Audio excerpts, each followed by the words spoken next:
There's no feeling more intense than starting over. If you deleted your homework the day before it was due, as I have, or if you left your wallet at home and you have to go back after spending an hour in the commute. If you won some money at the casino and then put all your winnings on red but it came up black. If you got your best shirt dry cleaned before a wedding and then immediately dropped food on it. If you won an argument with a friend and then later discovered that they just returned to their original view. Starting over is harder than starting up. If you're not ready for that, like if you've already had a bad day, then what you're about to go through might be too much. Feel free to go away and come back. I'll be here.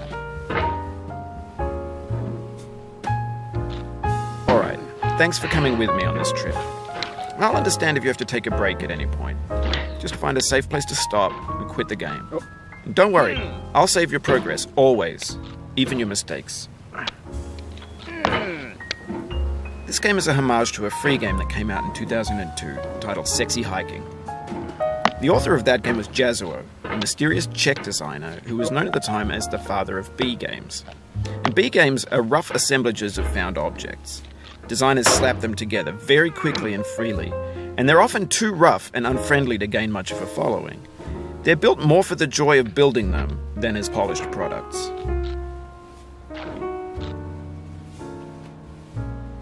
In a certain way, Sexy Hiking is the perfect embodiment of a B game.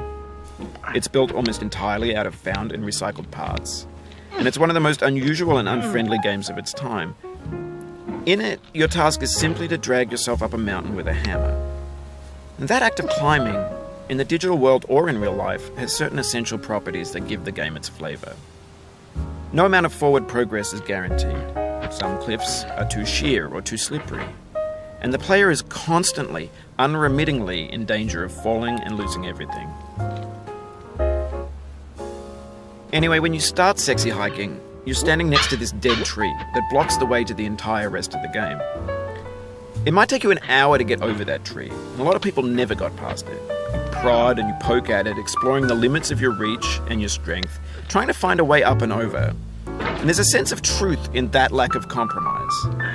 Most obstacles in video game worlds are fake. You can be completely confident in your ability to get through them once you have the correct method or the correct equipment or just by spending enough time.